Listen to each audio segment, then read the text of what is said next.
Hello मित्रों, जय स्वामीनारायण, जय गौ माता। આપણે અત્યારે આવી ગયા હતા રાધે ગૌશાળાએ। રાધે ગૌશાળામાં જો આ છે રાધે ગૌશાળા। રાધે ગૌશાળામાં અત્યારે મિત્રો કામ કરે છે। જો ગાયો માટે ઘાસ સારો પલ્લી નો જાય ને એ માટે જો આ ઘાસ સારો ઢાંકી દેવામાં આવ્યો છે। આ ઓલા અમારા મગનભાઈ અત્યારે ઉપર ચડી ગયા છે। એ અત્યારે ઉપરથી બધું દોરીને બધું બાંધે છે અને આ બધા અમારે દાદા જો અહીંયા એટલી મહેનત કરે છે। આ બધા દાદા છે જો અહીંયા આ બધા ગૌશાળામાં અત્યારે મહેનત કરી રહ્યા છે કે ગાયો માટે ઘાસ સારો પલ્લી ન જાય ને એ માટે।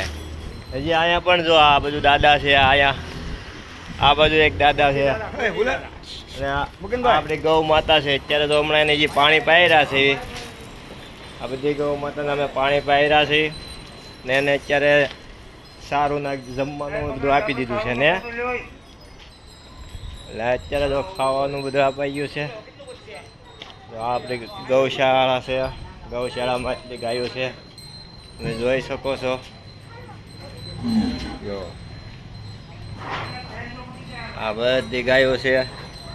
આ બાજુ વાછડિયું છે એ પણ બતાવી દો તમને। જો આ બધી વાછડિયું હે ને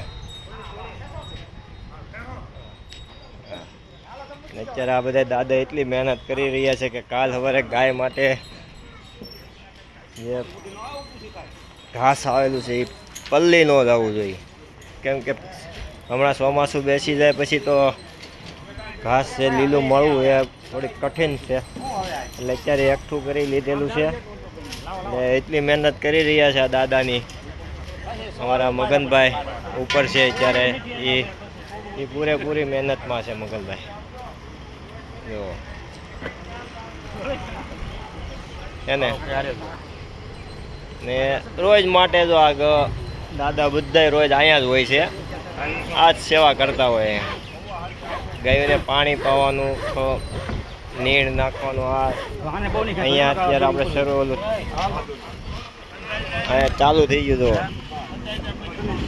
તો એને આ લાપસી છે, આ લાપસી છે ગાયો મને ખોળ પણ અત્યારે તૈયાર કરી દેવામાં આવ્યો છે એટલે હમણાં ખોળ પણ આપવાનો છે। તો હવે થોડાક પછી પાછો તમને બતાવીશ ખોળના દેવાન થાય ને ગાયો માતાને ત્યારે। ચાલો, જય ગૌ માતા।